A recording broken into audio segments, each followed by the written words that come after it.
It's Tuesday, June 27th. I'm Erin Ryan. And I'm Trevo Anderson, and this is What a Day, the only daily news podcast where we think of Yevgeny Prigozhin as a hot dog vendor first, military insurgent second. I never thought I would live to see the day that hot dogs were tied to international war crimes. You must not have seen Everything Everywhere All at Once. That's true. I did see it, but I thought that wasn't a crime. That was cinema.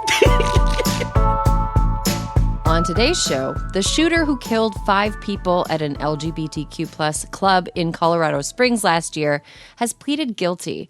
Plus, nearly 2 million Muslims begin the annual Hajj pilgrimage to the Holy Land of Mecca Monday. But first, I've got an update for everyone on a story from yesterday. We told y'all about the attempted, sorta, kinda military rebellion that lasted for less than a day over the weekend in Russia, the TLDR of it all. In case you haven't been paying attention, there's this guy named Yevgeny Prigozhin, who is the leader of the Wagner Group, a private Russian paramilitary company that's been helping Russia fight Ukraine. Prigozhin basically accused the Russian military of staging an airstrike on his own fighters, but he's also been in a months-long feud with Russia's top military brass and has openly called on Vladimir Putin to replace them. So everything came to a head over the weekend, and Prigozhin sent a heavily armored convoy of Wagner Group soldiers toward Moscow. They actually made it within 125 miles of the city before the whole thing was called off. Belarus's president was somehow involved, and the whole situation lasted less than 24 hours in the grand scheme of things.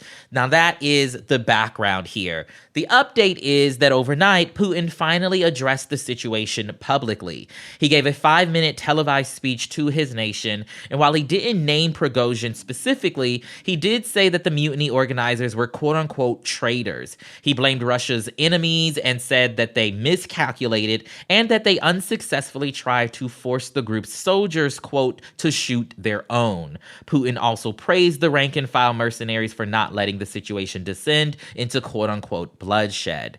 And speaking of bloodshed, by the way, even though this whole situation was fairly quick in the grand scheme of things, there were some deaths. According to Russian media, several military helicopters and a communications plane were shot down by Wagner forces, killing at least 15 people. I feel like I am watching a international relations equivalent of Alien versus Predator playing out before my eyes. I can see that. Nobody who is in charge and has power in this situation is a good person. And I'm like, I don't know who I want to win. I don't know if anybody wins when these two fight. Right. It's kind of horrifying, but also fascinating. Yesterday, we weren't sure what would happen to Prigozhin, especially after the situation had been dubbed perhaps the gravest threat yet to Putin's authority. Is there any clarity there? Just a little bit. So the Kremlin has said that it made a deal for Prigozhin to move to Belarus and receive amnesty along with his soldiers. And interestingly enough, earlier in the day, before Putin's address, Prigozhin released a speech of his own in which he discussed how Belarusian President Alexander Lukashenko, quote, proposed finding solutions for the Wagner private military company to continue its work in a lawful jurisdiction. This obviously seems to suggest that Prigozhin might be able to keep his military force, but it's unclear whose jurisdiction they'd be under. Now, Prigozhin also took that opportunity to reiterate that he hadn't been seeking to stage a coup against Putin, just to oust the military leadership. He said that the rebellion was in protest of a new law that would require his fighters in Ukraine to sign contracts with the Russian government by July 1st. The law would basically lead to the Wagner Group halting operations in Ukraine. And then he boasted in his speech that their march on Moscow was a quote-unquote masterclass on how Russia's military should have carried out their invasion of Ukraine. He also mocked the military for failing to protect Russia since his group marched toward Moscow without any resistance. So, he's not backing down on his criticisms of the military leadership, that's for sure. And some local Russian lawmakers aren't too happy about it either. One lawmaker has filed an official request with the country's prosecutor general's office seeking to punish those behind the attempted rebellion. And another has said that Prigozhin and his right-hand man, Dmitry Utkin, deserve, quote, a bullet in the head. Well, another thing about Prigozhin is that he is the force and muscle behind the Internet Research Agency, which was essentially a troll farm, right? The troll farm that tried to exert influence over American elections. And really, I feel as though I'm watching a gymnast perform a trick that is named after them when I see all of his trolly posts online. It's scary, but also trolling is this person's bread and butter. That's what he does. It's what he does. Yeah. The Biden administration had been pretty mute on the issue over the weekend. Has that changed? It has. They're basically giving "my name is Bennett and I ain't in it" energy. On Monday, President Biden actually told reporters about a call he had over the weekend with key allies in which they agreed to not give Putin any reason to blame the West or NATO, though Putin basically did that anyway. Biden said, quote, "We made clear that we were not involved. We had nothing to do with it." State Department spokesman Matthew Miller said separately that the uprising was an internal Russian matter and, quote, "one in which the United States is not involved and will not be involved." Of course, though, the war in Ukraine is ongoing and the U.S. has been outspoken about Russia's invasion this entire time. So it's obvious that this saga here isn't over quite yet. Yikes. That's a whiplashy whirlwind, and we will all be staying tuned. Okay, hold on to your butts, because even though this session of the Supreme Court will draw to a close in mere days, rulings in some of the biggest cases have yet to be handed down. Yes, we have been waiting very impatiently, or I have at least. Can you give us a refresher first on rulings that we've already gotten? Yeah, watching the Supreme Court, Trevel, I kind of feel like, when you go to the eye doctor and they make you sit and you put your chin on that little stirrup thing and then just wait for that puff to go in the eye? Yes. That is how I feel every single morning, every opinion season. It's like, I don't like this. Please get it over with. But here is a quick and dirty recap of what the court has done so far this session. In Allen v. Milligan, the court kept the tatters of the Voting Rights Act intact when they ruled that the state of Alabama had violated black voters' rights by drawing maps that only produced one black majority district in a state with a population that is 27% black. They also preserved tribal sovereignty when they declined to dismantle the Indian Child Welfare Act, or ICWA, in an adoption case out of Texas. The court also upheld a California law that required that pork sold in the state be raised under slightly more humane conditions than are required in other states. And on Monday, the court ruled that sexual abuse lawsuits against Ohio State University could go forward. This case involved the late Dr. Richard Strauss, who allegedly abused hundreds of student athletes while university administrators and coaches turned a blind eye. This is the doctor and the abuse that former Ohio State wrestling assistant coach and current member of Congress, Representative Jim Jordan, allegedly knew about and did nothing to put a stop to. Also on Monday, the court unfroze a case that will likely force the state of Louisiana to redraw congressional districts in a way that includes more black representation. That case stemmed from a GOP-drawn map used in Louisiana's November congressional election, which opponents said discriminated against black voters.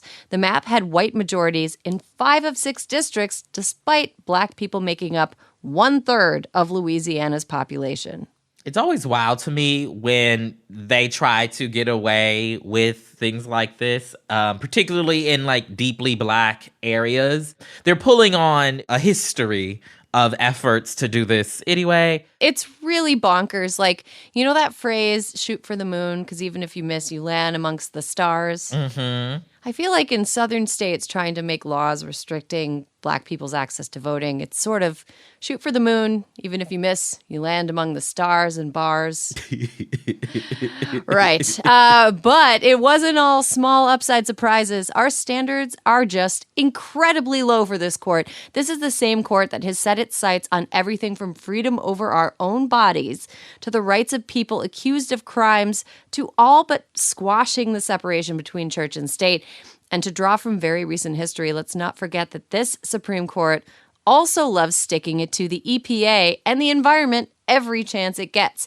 This session, the SCOTUS gutted the Clean Water Act in a 5-4 ruling that will have massive repercussions for anybody who drinks or uses water. In that ruling, the court found that the act did not apply to wetlands unless they were surface level continuous with other bodies of water. You know, as somebody who is 60% water that is not continuous with a major lake or river, this deeply concerns me. But let's talk about the big cases that still remain. Sure. First, the affirmative action case involving Harvard and the University of North Carolina. The court could rule that colleges and universities are not allowed to take race into consideration when admitting students, thus all but eliminating race-based affirmative action. There's also the ruling on whether President Biden overstepped his executive authority when he forgave student loan debt for certain borrowers, which we are all waiting with bated breath for. We're waiting on a ruling on a case from Colorado that could allow businesses to refuse to provide services to same-sex couples, and a religious rights case where a Christian mail carrier objected to being asked to deliver Amazon packages on Sunday. And finally, we have the so-called independent state legislatures case, which could determine that state legislatures have the power to regulate elections without being checked by state courts. This one could be fucking catastrophic, but a few months back, a lower court in North Carolina asked the Supreme Court to drop the case. So we'll see what happens. That is a lot that we're waiting on. When can we expect to learn the outcomes of these cases? So today, Tuesday, is the last opinion day listed on the court's official schedule, but they could always opt to hand down more opinions this Thursday or Friday. Oh, no. It is wild that they're waiting to the last minute, right, for all of these major, deeply concerning decisions. I don't like that. No, the Supreme Court should be a lesson. Like, first of all, this schedule is insane. It's nuts. But the Supreme Court is a great lesson. Not only does absolute power corrupt, it also makes you incredibly annoying. That's the latest for now. We'll be back after some ads.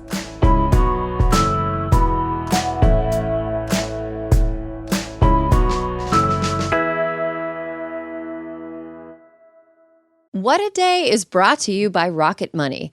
Rocket Money is a personal finance app that finds and cancels your unwanted subscriptions, monitors your spending, and helps you lower your bills all in one place. It quickly and easily finds your subscriptions for you. All you have to do is pick the ones you don't want to pay for anymore and hit cancel. Rocket Money will do the rest. Stop throwing your money away. Cancel unwanted subscriptions and manage your expenses the easy way by going to rocketmoney.com/whataday. That's rocketmoney.com/whataday. rocketmoney.com/whataday. What A Day is brought to you by Bioptimizer's Magnesium Breakthrough. According to a study published by Academic Press, magnesium deficiency is a leading cause in sleep disruption in both children and adults. That's where Magnesium Breakthrough comes in. Magnesium Breakthrough is the only magnesium supplement on the market that has the full spectrum of all 7 forms of magnesium that our bodies need for proper sleep. To learn more, just go to magbreakthrough.com/WAD and use this code WAD10 to get 10% off your first bottle. If you're not satisfied for any reason, they'll give you a prompt and courteous refund on the spot, guaranteed. Again, just go to magbreakthrough.com/WAD and use this code WAD10 to get 10% off your first bottle. Don't miss out.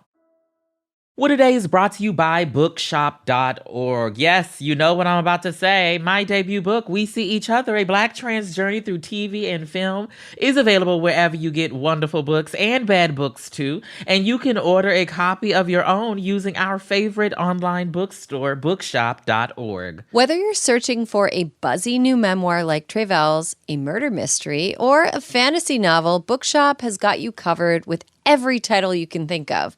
And the best part, when you purchase from bookshop.org, you're not just supporting authors like Trevel, you're also supporting local independent bookstores with every purchase. Bookshop.org has raised over $25 million for local bookstores because they're essential community hubs that foster culture, curiosity, and a love of reading. Join them in helping local bookstores survive and thrive. Visit bookshop.org/crooked and use code WAD to get 10% off your next order. That's code WAD at checkout for 10% off your next order. Let's get to some headlines. Headlines. The The shooter who killed 5 people at an LGBTQ plus club in Colorado Springs last year pleaded guilty on Monday to 5 counts of first-degree murder and 46 counts of attempted murder.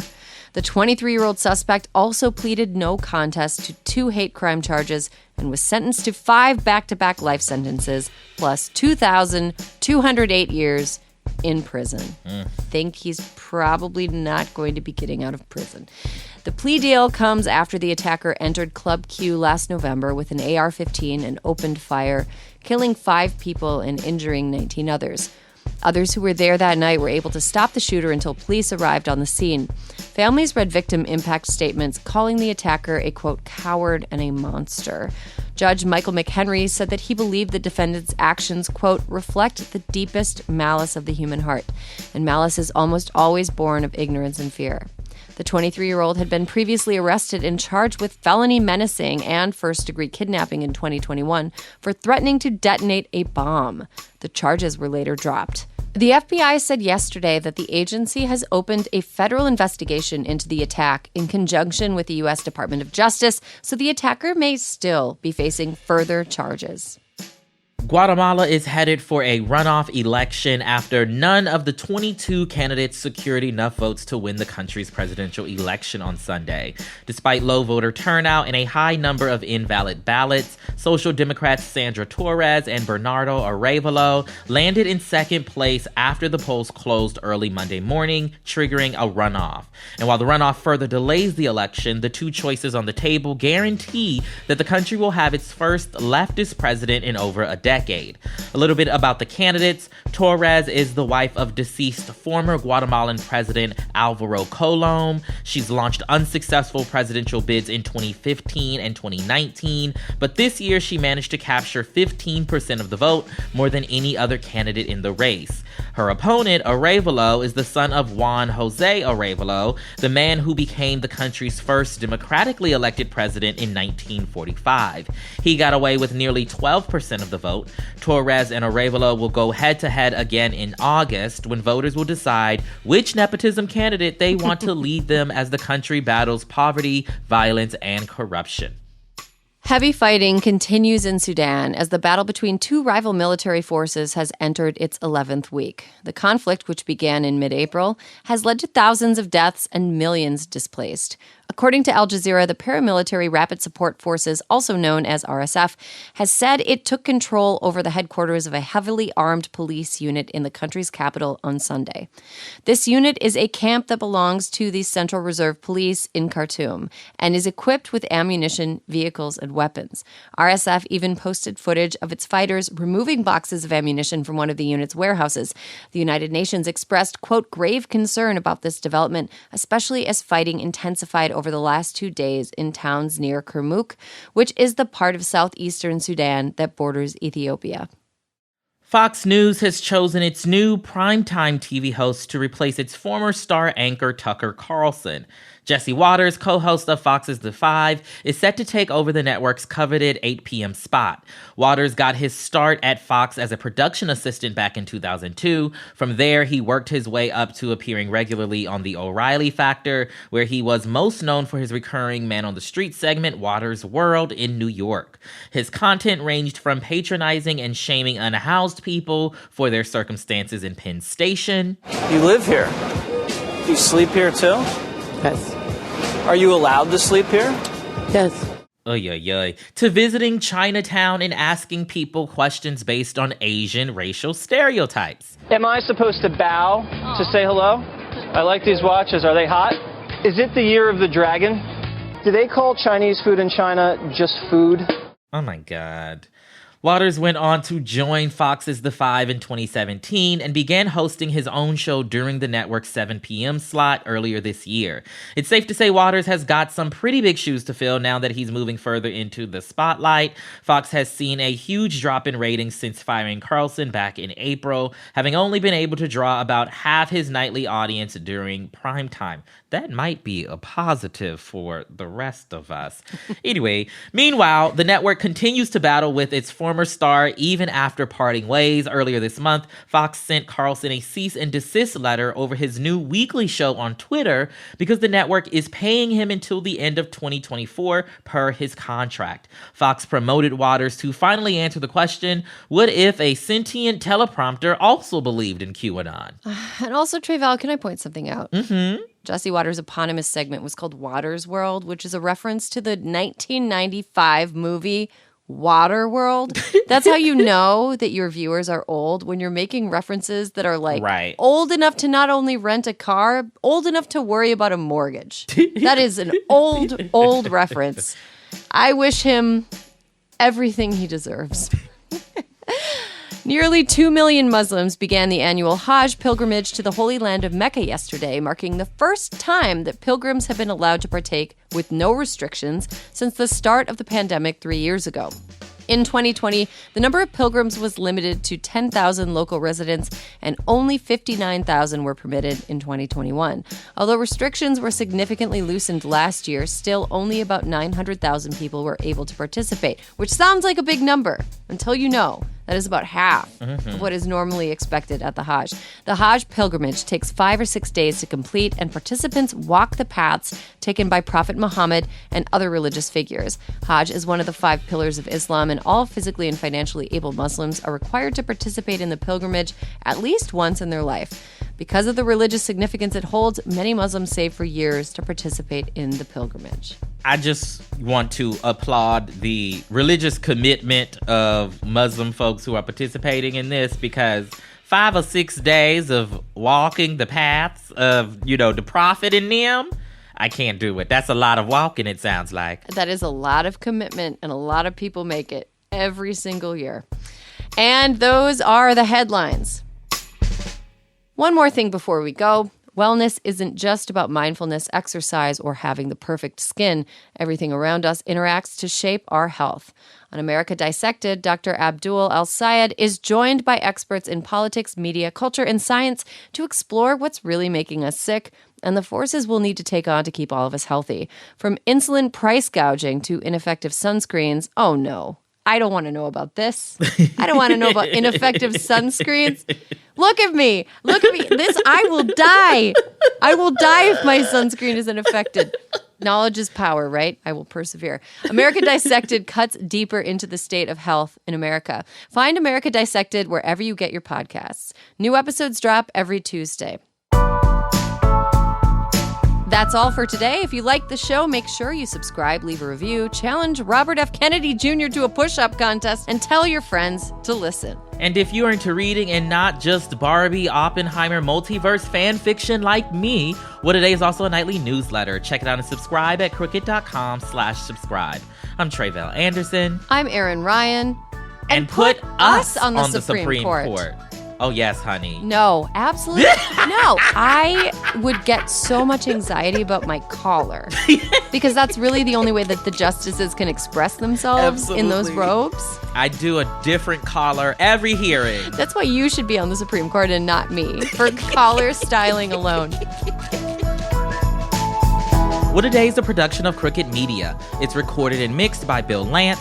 Our show's producers, Itzy Quintanilla, Raven Yamamoto, and Natalie Bettendorf are our associate producers. Our intern is Ryan Cochran, and our senior producer is Lita Martinez. Our theme music is by Colin Gilliard and Kashaka.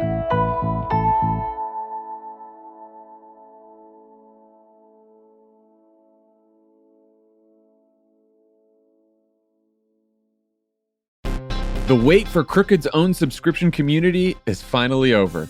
Maybe you've been actively asking for it. Maybe you've just had a nagging feeling of something missing in your life, an emptiness you couldn't name. Either way, we are so excited to fill that void with Friends of the Pod, the ultimate digital community for Pod Save America and Crooked listeners. Here's the deal. When you join Friends of the Pod, here's what you're going to get. Access to bonus content, including our new exclusive to subscription show called Terminally Online. We have so much fun doing this show every week. We do. It's the hardest we laugh every week. The chance to connect with all three of us, along with the rest of the Crooked crew and fellow Crooked listeners on Discord. Behind the scenes photos, video, more fun stuff. A place to consume and discuss the news and the sweet political content you love, minus the doom scrolling. and an easy way to get more involved in Vote Save America with updates, guides, and more. Head over to crooked.com/friends to subscribe to Friends of the Pod today and never feel incomplete again, probably. And Dan might sleep over at your house. Oh, yeah. I forgot about the Dan sleepover tier. I'll float that here. The Dan sleepover tier. A Damber party. A slumber party. I like that.